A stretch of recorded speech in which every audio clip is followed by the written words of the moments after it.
Jadi, replikasi DNA diawali rantai DNA double helix dipisahkan oleh enzim helikase menjadi single-stranded, yaitu leading strand and lagging strand, yang ditandai dengan terbentuknya kartu replikasi.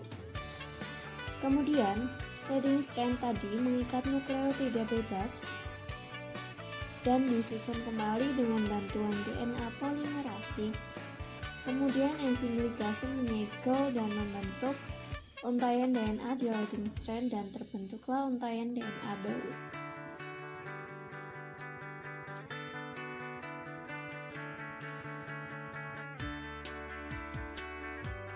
Transkripsi terjadi di nukleus.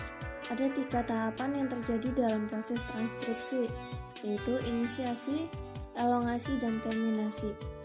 Saat terjadi proses transkripsi, DNA yang terkandung dalam nukleus akan dihampiri oleh DNA polimerase. Inisiasi terjadi saat mRNA polimerase melekat pada daerah promotor gen. Pada saat itu, RNA polimerase akan mulai membentuk mRNA melalui cetakan DNA template. Poin yang harus diingat saat proses transkripsi adalah adenin pada DNA akan berpasangan dengan urasil pada mRNA. Timin pada DNA akan berpasangan dengan adenin pada mRNA. Guanin pada DNA akan berpasangan dengan sitosin pada mRNA. Dan sitosin pada DNA akan berpasangan pada guanin pada mRNA. Kemudian mRNA polimerase akan mengarahkan pembacaan dari arah 5 ke arah 3. Proses ini dinamakan sebagai elongasi. Transkripsi akan berakhir saat RNA polimerase sampai pada daerah terminator. mRNA yang telah terbentuk mengandung urutan 3 basa nitrogen yang dikenal sebagai kodon. Selanjutnya, mRNA atau yang dikenal sebagai kodon ini akan meninggalkan nukleus melalui pori-pori nukleus menuju sitoplasma untuk memulai translasi.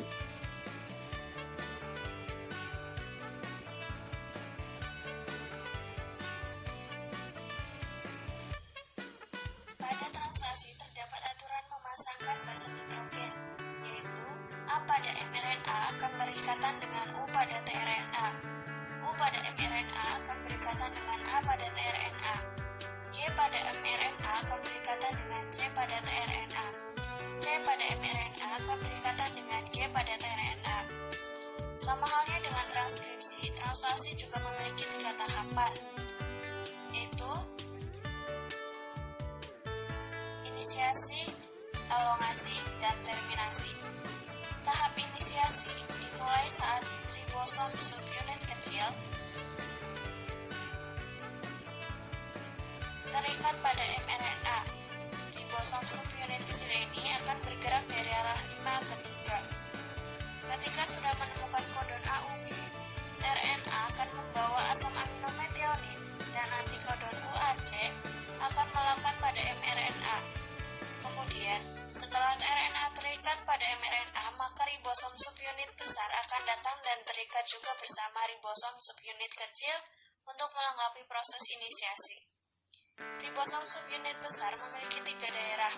Daerah A acceptor site, daerah P peptidyl site, dan daerah E exit site.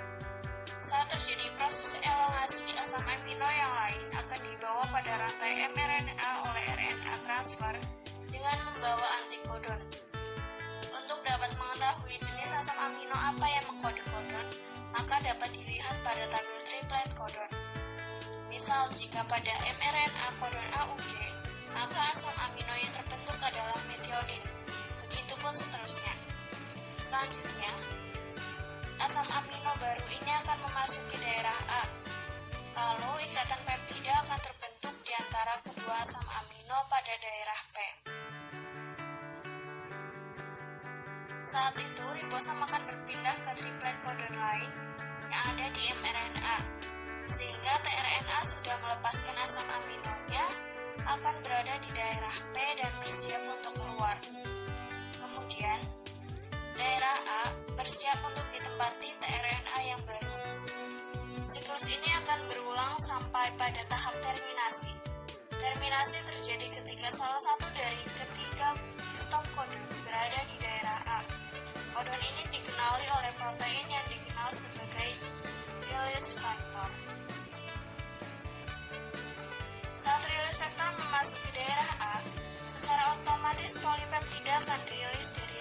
ribosom, dan ribosom pun akan terpisah dan bersiap untuk melakukan translasi yang baru.